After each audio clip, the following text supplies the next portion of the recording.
Hey, what's up, Nacho Rito Virgin Gang? Hope you're doing well. I'm doing pretty good. Today's Bromeo card of the day is going to be none other than, what's a good one? Oh, yeah, Gordy, the Chad Gordy right here, leader of the Sir Chester Gym. If you happen to pick the sword version of the game, awesome trainer, awesome card. I feel so bad it got put in the set Eevee's Heroes because people literally just trash it because they pulled it and they're like, oh, you're not worth $2,000? Trash. Well, it's honestly a good card. I mean, check out what the boy can do. Have you seen what he can do?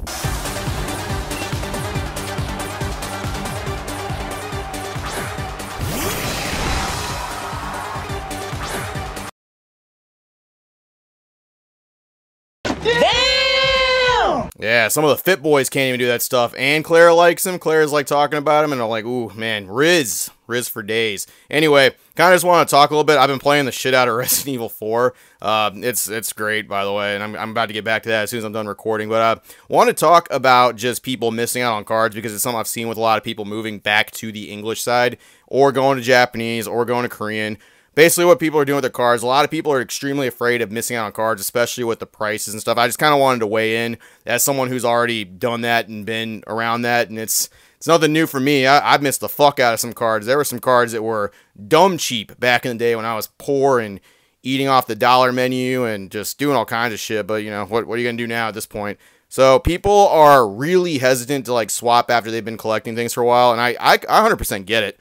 I've seen a lot of people selling English cards, selling Japanese cards, selling different versions, copies, and other stuff. I mean, I moved a couple cards too, just to fund other things for the collection. It's not really a big deal, but a lot of people are extremely worried, especially with these prices. They're like, well, if I don't pay for this card now, I'm fucked. I'm not getting Miriam if I don't get her now. She might be a $2,000 card at some point. Look, I ain't gonna lie to you. I mean, she might be. I don't really know what the market 100% is going to do. I have very educated guesses, and I have a little bit of experience in collecting all these things for a long fucking time. But I mean, end of the day, whatever the secondhand market wants to do is what the secondhand market wants to do, and they're just going to fucking run with it. You might not get those cards, but end of the day, it's going to be okay. You do not need these cards to actually be fulfilled. It's collecting.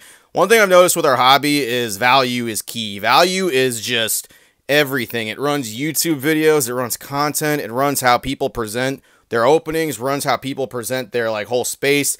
I mean, genuinely, the stuff behind me, I'm sure you've seen them redecorating my room here a little bit. These are genuinely some of my favorite things. Not everything here is worth a fuck ton of money, but I really liked what I got, and it could be worth absolutely nothing. And it's what I got. And value just runs our fucking hobby. It runs everything that we do when it comes to it's a status thing. It makes people take people's opinions more seriously. I've noticed, especially on Instagram. Like, if someone has a massive collection and they flex that shit, automatically people are like, well, this guy obviously knows what they're talking about. They have a fuck ton of this card, which may or may not be true depending on people who are getting the cards. It's not always the case. I've seen people with like absolutely no cards and they've just studied the fuck out of that, or maybe they recently moved a collection, or maybe they're swapping. It's one of those things where value will, it didn't used to be that way. Believe it or not, like, playability used to dominate conversation, like just what decks are being built. Why a card's so playable is because it like wins. Like Shaman EX was like dominating at like $100 at one point.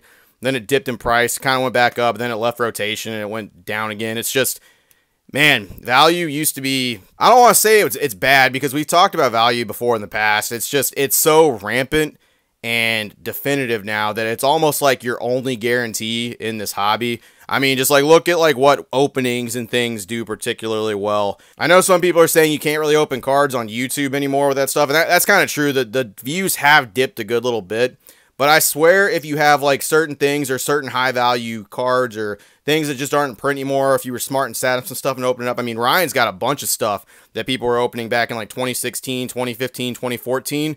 They were everywhere. Like Walmart had that shit on clearance. I remember like Breakpoint and Breakthrough ETBs just being like $30 at Walmart at one point, believe it or not. The fact they're sitting at like 600 now, that still blows my mind.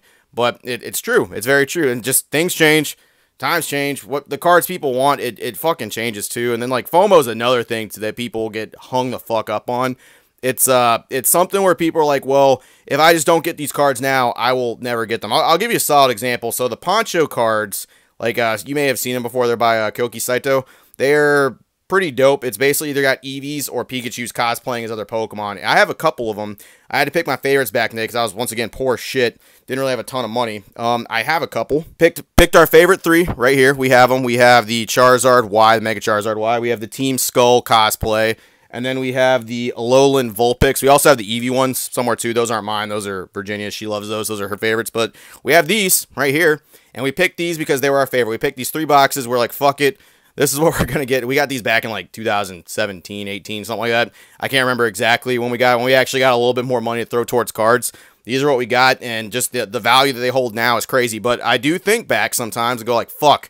I wish I got the Gyarados or the Rayquaza or any of the other ones I missed out on, right? Because there's a few good ones. Seeing some with a full collection, it does kind of make you go like that too. There's also a lot of people that have hit me up and go like, yo, I see you have Alola Friends. That shit's like $2,000 now. Yeah, well, it didn't always used to be. At one point, it was like a $150 card. And it sat that for a little bit, then it shot up to like $300, and then just $2,000 is the most recent iteration. Naoki Saito, just his cards, they garner so much money. They get, like, The point of this conversation is it's going to be okay. And I know with people moving on in Scarlet and Violet and seeing like Iono and Dendra and the up in trends, like if you can afford that and that's what you want to do, fucking go for it, big dog. If you're not living off your credit card to put it on cards, I mean, do you. I wouldn't recommend putting your shit on credit cards. That's just me. You do you. But if you can afford it, go for it. But a lot of us can't, man. And I'm just tapping out. But I'm just going to remember I have a lot of good cards in my binder. I got a lot of good shit.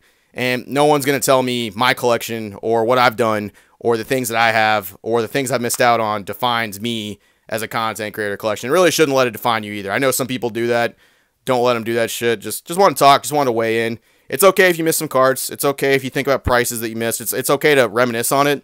But don't let that affect how you create content, how you do your shit, and just how you move forward with it. They're just cards at the end of the day. They're nice cards. If you have some of the best ones, you have some of the ones that you like the most, it's awesome. Everybody has one Grail card in their collection, right? Just don't let it be the end-all be-all, because I promise you, it's not. I promise you that it's not. I have a lot of good cards. I am missing a lot of good cards too, but I have a lot of good cards. I know many of you guys have a lot of good cards too. It's all I got. I'm going to go back to playing Resident Evil 4 because that shit's like taking over my life now. Appreciate it. See you later, virgins.